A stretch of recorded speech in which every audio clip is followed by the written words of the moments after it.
আসসালামু আলাইকুম। সংবাদে আপনাদের সবাইকে স্বাগত জানাচ্ছি। আমি ফিরোজ তোহা। শুরুতেই সংবাদ শিরোনাম। বাংলাদেশের সর্বশেষ গুরুত্বপূর্ণ আপডেট সংবাদে আপনাকে স্বাগত। শুরুতেই সংবাদ শিরোনাম, এরপর বিস্তারিত। শুরুতেই জানিয়ে দিব, সৌদিতে দক্ষ কর্মীর চাহিদা পূরণে সরকার কাজ করে যাচ্ছে। ডক্টর আসিফ নজরুল। আইন বিচার ও সংসদ বিষয়ক মন্ত্রণালয় ও প্রবাসী কল্যাণ ও বৈদেশিক কর্মসংস্থান মন্ত্রণালয়ের উপদেষ্টা আসিফ নজরুল বলেছেন, সৌদি আরবে ডাক্তার, প্রকৌশলী, নার্স এবং টেকনিশিয়ান সহ দক্ষ ও আধা দক্ষ কর্মী পাঠানোর ব্যাপক সুবিধা রয়েছে। এরপর জানিয়ে দিব, নির্বাচন সহ 2 ইস্যুতে মাঠে নামছে বিএনপি। আসন্ন রমজানকে সামনে রেখে দ্রব্যমূল্য কমানো এবং সুষ্ঠু নির্বাচন ও গণতান্ত্রিক স্থিতিশীলতা ফিরিয়ে আনতে আগামী মাসে ফেব্রুয়ারি কর্মসূচি দিয়ে মাঠে নামছে বিএনপি। এদিকে দাবি পূরণের আশ্বাসে রেলওয়ে রানিং স্টাফদের কর্মবিরতি প্রত্যাহার। দাবি পূরণের আশ্বাসে ধর্মঘট প্রত্যাহার করে নিয়েছেন রেলওয়ে রানিং স্টাফরা। এরপর জানিয়ে দিব, সামাজিক যোগাযোগ মাধ্যমে বন্ধুত্বের ফাঁদ, জিম্মি করে চাঁদা দাবি, গ্রেপ্তার 2। রাজধানীর মিরপুর মডেল থানা এলাকায় সামাজিক যোগাযোগ মাধ্যমে বন্ধুত্বের ফাঁদ পেতে জিম্মি করে চাঁদা দাবি করা একটি চক্রের 2 সদস্যকে গ্রেপ্তার করেছে পুলিশ। এদিকে পুলিশের খাতায় হাসিনার নামে 72 হত্যা মামলা। যে কোনো অপরাধের তথ্য সংরক্ষণের জন্য বাংলাদেশ পুলিশের কেন্দ্রীয় তথ্যভাণ্ডার বা CDMS crime data management system রেকর্ডে সাবেক প্রধানমন্ত্রী শেখ হাসিনার নামে 72টি মামলা থাকার তথ্য পাওয়া গেছে। সবগুলো মামলাই গত 5 আগস্ট আওয়ামী লীগ সরকারের পতনের পর রাজধানী ঢাকা সহ দেশের বিভিন্ন থানায় দায়ের করা হয়েছে। এবং সর্বশেষ জানিয়ে দিব, সারা দেশের ট্রেন চলাচল স্বাভাবিক। রেলের রানিং স্টাফরা তাদের কর্মবিরতি প্রত্যাহার করে নেয় সারা দেশে ট্রেন চলাচল স্বাভাবিক হয়েছে। ভোর থেকে শুরু হয়েছে রেল চলাচল। বুধবার মধ্যরাতে রেল উপদেষ্টার বাসভবনে এক বৈঠক অনুষ্ঠিত হয়। সেখানে শ্রমিক প্রতিনিধি দলের পাশাপাশি মধ্যস্থতার জন্য উপস্থিত ছিলেন ছাত্র প্রতিনিধি হাসনাত আবদুল্লাহ ও বিএনপির প্রতিনিধি শামসুর রহমান শিমুল বিশ্বাস। প্রিয় দর্শক, এতক্ষণ শুনছিলেন সংবাদ শিরোনাম, এরপর বিস্তারিত। তবে তার আগে বন্ধু জানিয়ে দিন, আপনি কোন স্থান থেকে আমাদের সংবাদটি দেখছেন এবং শুনছেন। জানিয়ে দিন এই সংবাদ সম্পর্কে আপনার মূল্যবান মতামত। আর বন্ধু, আপনি যদি আমাদের চ্যানেলে নতুন হয়ে থাকেন তাহলে ভিডিওটি দেখতে দেখতে চ্যানেলটি সাবস্ক্রাইব করে রাখুন, যাতে করে আমাদের পরবর্তী সংবাদগুলো সবার আগে আপনার কাছে পৌঁছে যায়। এবারে বিস্তারিত। সৌদিতে দক্ষ কর্মীর চাহিদা পূরণে সরকার কাজ করে যাচ্ছে। ডক্টর আসিফ নজরুল। আইন বিচার ও সংসদ বিষয়ক মন্ত্রণালয় ও প্রবাসী কল্যাণ ও বৈদেশিক কর্মসংস্থান মন্ত্রণালয়ের উপদেষ্টা ডক্টর আসিফ নজরুল বলেছেন, সৌদি আরবে ডাক্তার, প্রকৌশলী, নার্স এবং টেকনিশিয়ান সহ দক্ষ ও আধা দক্ষ কর্মী পাঠানোর ব্যাপক সুবিধা রয়েছে। দেশটির বিভিন্ন স্বনামধন্য কোম্পানির মালিক ও শীর্ষ কর্মকর্তাদের সঙ্গে রিয়াদে বাংলাদেশ দূতাবাসে আয়োজিত এক মতবিনিময় সভায় বাংলাদেশের শ্রম বাজারের গুণগত পরিবর্তনের উপর গুরুত্ব আরোপ করেন তিনি। সৌদি আরবের ভিশন 2030-এর বিভিন্ন মেগা প্রকল্প যেমন NEOM, Red Sea, Qiddiya, Green Riyadh, Amaala রিয়াদি এবং রোশন প্রকল্পগুলোর পাশাপাশি 2027 সালে এএফসি এশিয়া কাপ, 2029 সালে শীতকালীন এশিয়া অলিম্পিক, 2030 সালে ওয়ার্ল্ড এক্সপো এবং 2034 সালে ফিফা বিশ্বকাপের মতো বৈদেশিক ইভেন্টে কর্মসংস্থানে বিপুল সম্ভাবনার কথা তুলে ধরেন ডক্টর আসিফ নজরুল।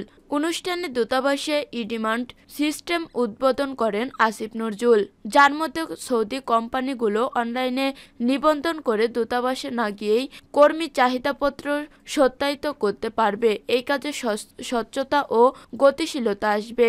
উপস্থিত সৌদি কোম্পানিসমূহের কর্তা ব্যক্তিরা এই উদ্যোগের প্রশংসা করেন ও স্বাগত জানায়। এই মতবিনিময় অনুষ্ঠানে সৌদি আরবে নিযুক্ত বাংলাদেশের রাষ্ট্রদূত দেলার হোসেন স্বাগত বক্তব্য রাখেন। ডক্টর আসিফ নজরুল সৌদি আরবে বসবাসরত প্রবাসী বাংলাদেশিদের সঙ্গে মতবিনিময় করেন এবং বিমান টিকিটের উচ্চ মূল্য এবং রিক্রুটিং এজেন্সিগুলোর অতিরিক্ত অর্থ আদায়ের বিষয়ে তাদের অভিযোগ শোনেন। এসব সমস্যার সমাধানে আশ্বাস দেন এবং প্রবাসীদের দূতাবাসের সঙ্গে যোগাযোগ বাড়ানোর জন্য সামাজিক যোগাযোগ মাধ্যম ও ওয়েবসাইট ব্যবহারের আহ্বান জানান তিনি। প্রবাসীদের রেমিটেন্স পাঠানোর জন্য ধন্যবাদ জানিয়ে আসিফ নজরুল বলেন, তাদের কল্যাণে সরকারের আরও উদ্যোগ নেবে। সৌদি আরবের আইন ও সংস্কৃতি মেনে চলার এবং আইন বিরোধী কোনো কর্মকাণ্ডে জড়িত না থাকার জন্য অনুরোধ জানান তিনি। নির্বাচন সহ 2 ইস্যুতে মাঠে নামছে বিএনপি।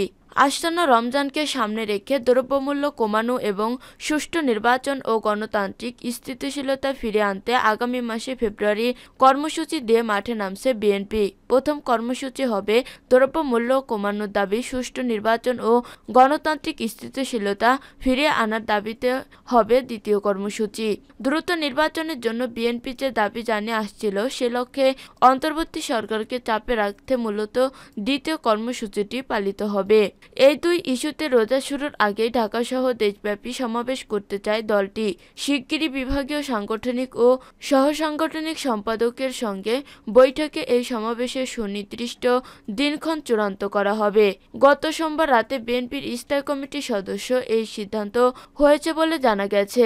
গুলশানে বিএনপি চেয়ারপারসনের রাজনৈতিক কার্যালয়ে অনুষ্ঠিত বৈঠকে লন্ডন থেকে ভার্চুয়ালি সংযুক্ত হয়ে সভাপতিত্ব করেন দলের ভারপ্রাপ্ত চেয়ারম্যান তারেক রহমান। মার্চ মাসের শুরুতে বাংলাদেশে রোজা শুরু হতে পারে। বিএনপি গত কয়েক মাস ধরে একটি যৌক্তিক সময়ের মধ্যে নির্বাচনমুখী প্রয়োজনীয় সংস্কার শেষে নির্বাচনের দাবি জানিয়ে আসছে। আগামী জুলাই-আগস্টের মধ্যেও নির্বাচন অনুষ্ঠান সম্ভব বলে মনে করেছে দলটি এবং এ ব্যাপারে তাদের অবস্থানও এরই মধ্যে স্পষ্ট করেছে। অবশ্য সরকারের তরফ থেকে বলা হয়েছে, চলতি বছরের ডিসেম্বর থেকে আগামী বছরের জুনের মধ্যে যে কোনো সময় নির্বাচন হতে পারে। তবে বিএনপি আগামী বছরের জুন পর্যন্ত সময়কে নির্বাচনের জন্য খুবই অতিরিক্ত সময় বলে মনে করছে। দলটির অভিমত, নির্বাচনের জন্য এত সময়ের দরকার নেই। বিএনপি মনে করছে, ন্যূনতম সংস্কার করে একটি অবাধ, সুষ্ঠু ও গ্রহণযোগ্য নির্বাচন সম্ভব এবং সেটি জুলাই-আগস্টেই সম্ভব। জানা গেছে, জুলাই-আগস্টে নির্বাচনের দাবিটা মূলত সরকারের উপর চাপ সৃষ্টির জন্য করেছে বিএনপি। দলটি চলিত বছরের ডিসেম্বরের মধ্যে নির্বাচন প্রত্যাশা করেছে। দাবি পূরণের আশ্বাসে রেলওয়ের রানিং স্টাফদের কর্মবিরতি প্রত্যাহার। দাবি পূরণের আশ্বাসে ধর্মঘট প্রত্যাহার করে নিয়েছে রেলওয়ের রানিং স্টাফরা। রেলওয়ে মন্ত্রণালয়ের উপদেষ্টা মাহমুদ ফাইজুল কবির খানের বাসায় বৈঠক শেষে মঙ্গলবার 28 জানুয়ারি দিবাগত রাতে ধর্মঘট তুলে নেওয়ার ঘোষণা দেয় বাংলাদেশ রেলওয়ে রানিং স্টাফ ও শ্রমিক কর্মচারী union. Bangladesh railway running staff ও শ্রমিক কর্মচারী ইউনিয়নের সাধারণ সম্পাদক মোহাম্মদ মুজিবুর রহমান প্রেস ব্রিফিংয়ে বলেন, আমাদের সমস্যা আগামীকালের মধ্যে সমস্যা সমাধান করবেন উপদেষ্টা মহোদয়। আমরা জনদুর্ভোগ চাই না, দুঃখ প্রকাশ করছি। এখন থেকে ধর্মঘট বাদ দিচ্ছি, কর্মবিরতির প্রত্যাহার করলাম। মিডিয়ার মাধ্যমে কর্মী ভাইদের বলতে চাই, এটা উপদেষ্টা বলেছেন, আগের মতো আমরা যা পেয়ে আসছি তাই পাবো।